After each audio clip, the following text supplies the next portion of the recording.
This Faith and Finance podcast is underwritten in part by Timothy Plan. Timothy Plan embraces biblically responsible investing. For more than 30 years, financial advisors and shareholders have looked to Timothy Plan for pro-life and pro-family investment options. Learn more at timothyplan.com.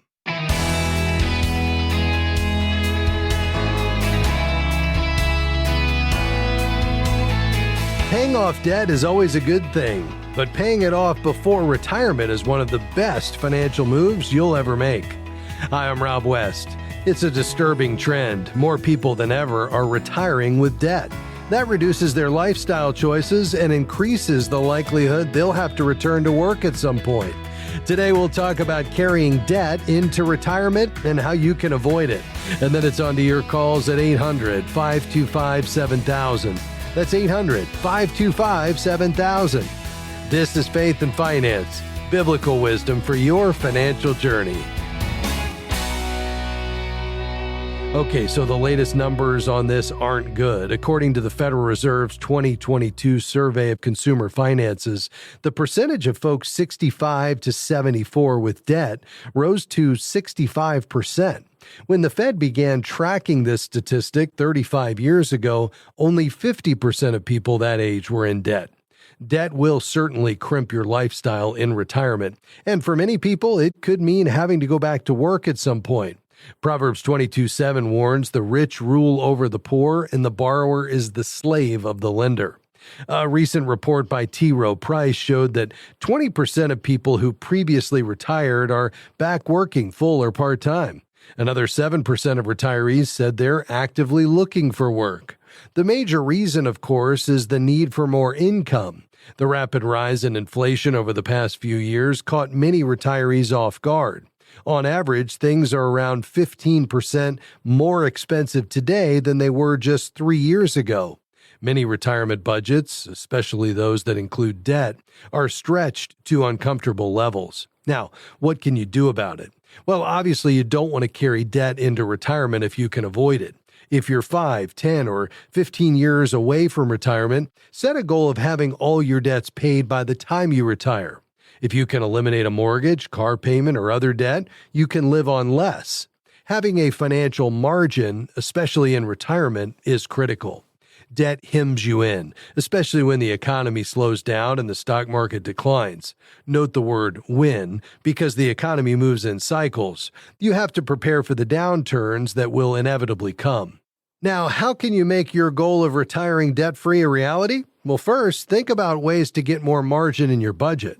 Start with cutting expenses. Do a budget overhaul and get rid of things you're just paying out of habit. You can also increase your income. Can you get some work on the side? Think of increasing your income and decreasing expenses as a kind of a 1-2 punch to knock out debt that much faster.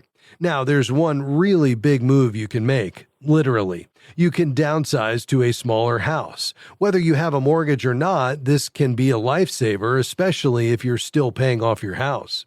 If you can downsize enough, you may have sufficient equity to pay off your existing mortgage and purchase a smaller home with cash only, or at least a much smaller mortgage. Moving to a smaller home will lower other expenses like property taxes and maintenance costs. If downsizing isn't an option, do what you can to speed up your mortgage payments. We've talked about increasing your income and lowering expenses. Use that margin to put extra on your mortgage principal. That will reduce the interest you'll have to pay. Making just one extra payment a year can shave off several years of payments over the life of the loan. Now, what about credit card debt? Well, inflation also rears its ugly head there because credit card interest rates go up right along with inflation. If you have credit card debt, you have to make more than the minimum monthly payments. Put extra money on the card with the smallest balance. When that's paid off, go on to the next. That's called the snowball method, and studies show it's the strategy most likely to succeed. We recommend that you not tap into your home's equity to pay off consumer debt. For one thing, it converts unsecured debt to secured debt, and if you fail to make the payments, you could lose your home. Also, if you haven't corrected the behavior that led to the credit card debt, paying it off with a home equity loan may simply increase your debt problem. If you have more than $4,000 in credit card debt, contact our friends at Christian Credit Counselors. They'll put you on a debt management plan to help you pay off your debt 80% faster than going it alone. Do you know one call that we've never gotten here at FaithFi? It's from the person who paid off their consumer debt or their mortgage and regretted it. We just never get that call. So if you make a plan to get out of debt before you retire, you'll greatly improve your chances of staying retired, and that means you'll have more time and resources to give back to God's kingdom. All right, your calls are next. The number, 800-525-7000. That's 800-525-7000. We'll be right back.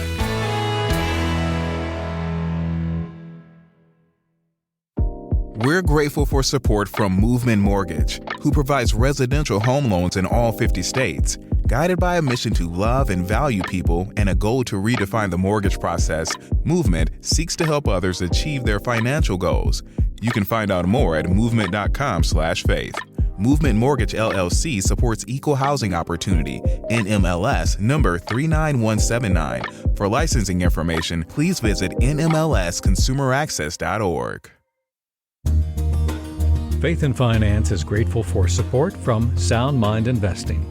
For more than 30 years, they've offered financial wisdom for living well. SMI provides step-by-step guidance for do-it-yourself investors, from those just getting started to those getting ready for retirement. More information, including a short video webinar on profit and peace of mind no matter what's happening in the market, is available at soundmindinvesting.org.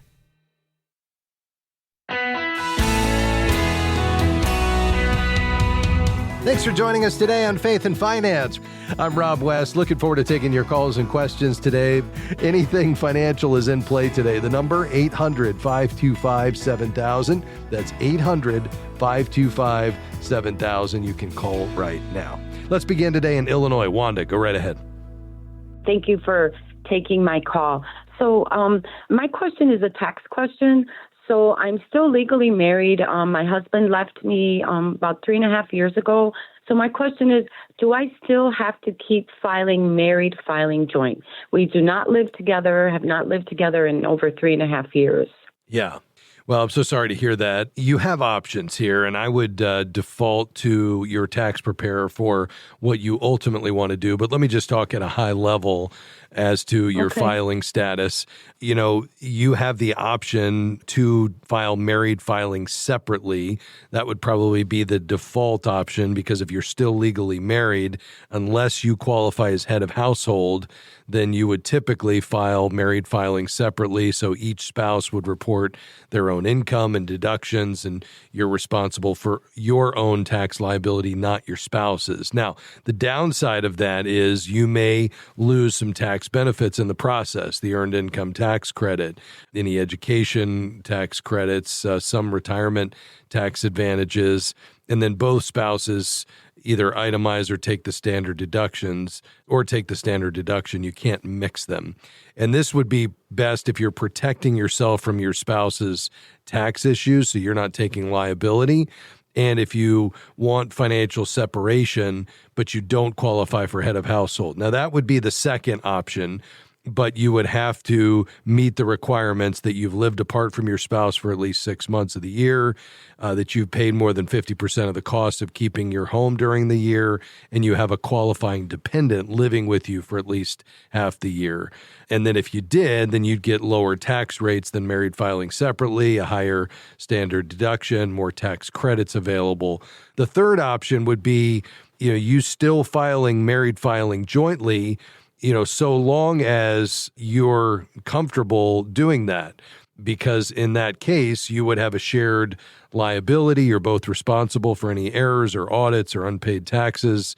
And so if you're on good terms and trust each other financially and want those better tax benefits, and you agree to file together and neither of you has remarried, then you still have that option of married filing jointly, and there would be some tax benefits to doing that.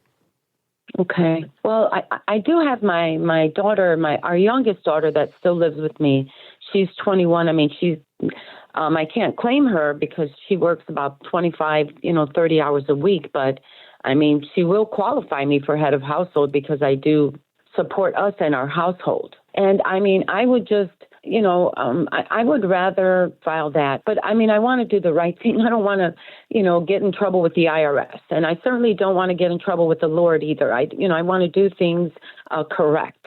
You know what I mean? I do. Absolutely. And I appreciate that. And we certainly want to help you honor the Lord and do everything above board with regard to the IRS. And the bottom line is the IRS gives you options, and it's very clear what you will qualify for and what you won't. And if you, meet the dependency requirements for your child and, the age requirements, so the child would have to be, for a qualifying dependent to claim head of household, it would have to be either a child, a stepchild, and so forth. And then they'd have to be either under 19 at the end of the tax year or under age 24 if they're a full-time student, or any age if they're permanently or totally disabled. So you'd have to meet that. Then there's a residency requirement. They have to live with you for more than half the year.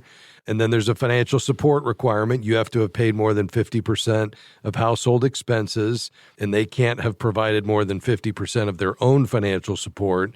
And then your child must be your dependent for tax purposes. And if you're separated, like in this case, you have to have primary custody, even if the other parent claims the child for the child tax credit. So I would check with your CPA on that just to make sure that your situation does qualify, particularly, whether or not this is your dependent. But you have the option to, either married file jointly if you all are comfortable with that. Otherwise, married filing separately or head of household would be the better option if you qualify. Okay. All right. All right. Well, thank you very much, Rob. I appreciate your time. Of course. Thank you for calling, Wanda. I appreciate you being on the program today. Brenda is in Kansas. Brenda, thanks for your patience. Go ahead. I inherited a traditional IRA from my mother when she passed away in 2017. And we've had conflicting opinions as to whether this needs to be dispersed in 10 years or not. Yeah. Well, because this was inherited under in 2017, it falls under the Pre-Secure Act rules, which means that the distribution requirement timeline depends on whether the original owner, your mom, had already started taking required minimum distributions or not. Do you know? No, I'm not sure about that. I think so because when we inherited, I had to start doing RMDs then too. Okay. What was her age at the time? 83. Okay, yeah. So she would have been taking RMDs. Yeah. So if so, and that's the case here, then you have to keep taking those RMDs each year, at least at the rate the original owner was taking them, using the longer of either your own life expectancy or the original owner's remaining life expectancy if longer, which it wouldn't be in this particular case. So the 10-year rule does not apply. And so as long as you started taking RMDs annually, which it sounds like you did since 2017, then you can continue to do so over your lifetime. And that's called the stretch IRA method. That's no longer available, but because you inherited this in 2017, as long as you're taking out at least what she was taking out and then you have the ability to stretch it out over your lifetime. Oh, thank you. Is there any way we can donate this? I know I can't donate the RMD until I'm 70 and a half, and I'm 67. Right. But yeah, so a qualified charitable distribution is possible from an inherited IRA, but you're right. You do have to get to 70 and a half. It's going to be a wonderful tool when you get to that point because you'll be able to get that money out, satisfy the required minimum, and not recognize it as income, which means you can get more into the kingdom through your giving. There is no other way to do that prior to age 70 and a half. It requires that you first take the distribution, which recognizes it as income.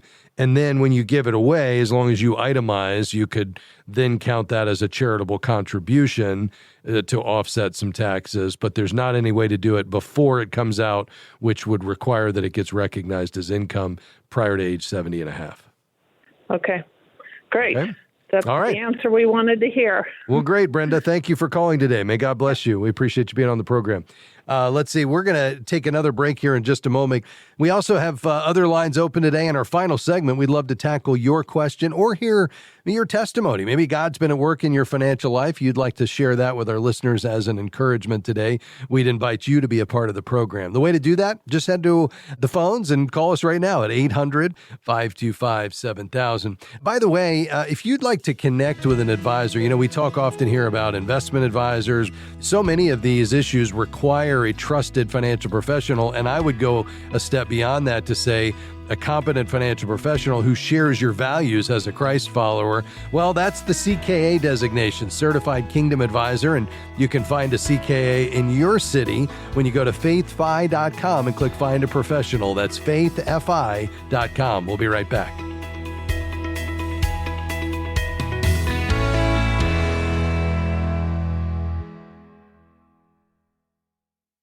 If you enjoy this radio program, you're going to love all of the many different resources waiting for you at faithfi.com and the FaithFi app.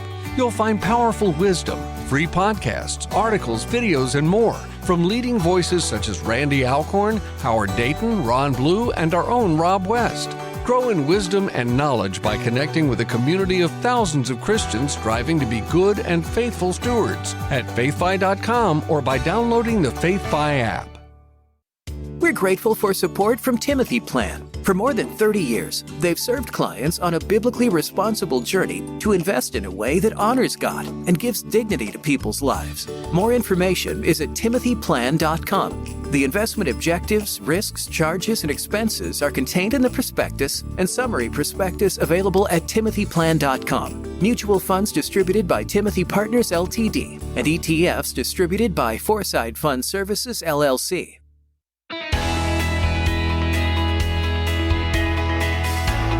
Thanks for joining us today on Faith and Finance, helping you live out a biblical worldview and pursue faithful stewardship in your financial life. I'm Rob West. We've got, looks like 3 lines open, 800-525-7000. If you have a financial question today, you can call right now. Let's go back to the phones. Arkansas is where we're headed next. Hi, Jody. Go ahead. Hi, thanks for taking my call. I sure enjoy your program. I drive a lot and I listen to you almost every day. Awesome. I'm 61 and I'm still working full time, and I don't, think I'm going to retire anytime soon, meaning probably not the next year or so. But I don't have a 401k, but I've got some property that we own, and we owe about, $70,000 on it. But the current market shows that I should be able to sell it for like $250,000 to $350,000. And I just have no clue where to put the money that would help us if I did get to retire. And I just have no clue about that. Yeah. Is this a rental property, Jody? No, it's not actually. It's just a property we own. We did live there. It does have a, single family home on it, and it's not being utilized. And I just seen the horror stories of people renting property, and they, get bad renters and they tear it up. And I just didn't want to go down that road. Yeah. Okay. Well, yeah, I think that's the decision, because we want to leverage this asset the best you can. You certainly could sell it, and you'd probably have some capital gains on it if it's worth more than what you originally paid for it. You would take the selling price minus the original purchase price, minus any improvements you made to the property and expenses related to selling it, and that would leave your gain. And then if you've owned it for more than a year, I suspect you have, you'd have a long-term capital gain. And for most folks, that would be 15% on just that gain. So you'd have some taxes, and then whatever's left after you paid the gain and you paid off the mortgage, then obviously you could invest that. The question is, where do you put that? And, you'd still have a significant sum left over. Let's say you do get $350 and, you pay off that mortgage of $70K, and, you pay the gains. Let's say you have somewhere between $250,000, $275,000. I'd probably hire an advisor to manage that for you. And, he or she could put that to work and try to grow it alongside you continuing, hopefully, to sock some money away, either by adding to that or putting money into a Roth IRA. And the idea would be you work as long as you can, and then perhaps even try to delay Social Security to age 70. And that way you would get 30% more than you're scheduled to get, roughly maybe 25, 26% actually, which is a higher check. And if you're debt free and you've got, at that point, let's say, $400,000 or $500,000 that you could convert to an income stream, then I think you'd be in pretty good shape. I think the other option is you do think about becoming a landlord, and plenty of people do it. And as long as you've got the reserves and you can cash flow this thing, the nice part about that is you've not only have the appreciation of the property over time, but somebody else is paying the mortgage for you. And hopefully, because the mortgage is small, they could pay the mortgage for you and the taxes and the insurance on the property. And you might even have a little bit left over to continue to reinvest, either to accelerate the mortgage payoff or, to fund that Roth IRA I was talking about. But you would have to be willing to step into that role as landlord. And yes, they could, damage the property, which is why you'd need to set a portion aside for some maintenance. But there's plenty of people that do it and love it, and you've already got the property. So you're kind of halfway there. But give me your thoughts on all that. Well, I mean, I feel like it is kind of wasting away, so to speak. And it is in a rural part in the Ouachita Mountains. The National Forest is one of my boundaries. There's a lot of wildlife on it and stuff. And, people are trying to say, well, you could Airbnb it or, do things like that. And I guess I just haven't, I don't know enough about stuff like that. And I just, I haven't gone down that path. And I am debt free other than that mortgage that I have. Okay. So, I mean, my wife and I are blessed. We are just getting things paid off now, and she's just a few months younger than I am. So we're both basically, 61. So we are raising a grandchild, a 14-year-old girl. And so that's taking a lot of our, income that we make now. It's pretty expensive raising a kid nowadays compared to when we raised our kids, but it was something that the Lord, laid on our heart that we needed to do to give her a chance in life. So, wow. But I just definitely don't want to waste. I've wasted too much money in my life, and finally, trying to get right with the Lord to where I'm not squandering what He's allowing us to have. Yeah, no, I hear you, and I can certainly appreciate that. Well, I think that's really the decision you have to make. I mean, you could certainly Airbnb it, and you could explore that. That obviously, just the churn involved in that, where you got people constantly coming and going, is kind of a whole different deal and can result in more wear and tear on the property versus you finding kind of a long-term renter that you properly vet that comes and stays and makes that their home. That could be a nice middle ground to this thing. You could even get a property management company to kind of oversee the maintenance if a toilet stopped up or something like that.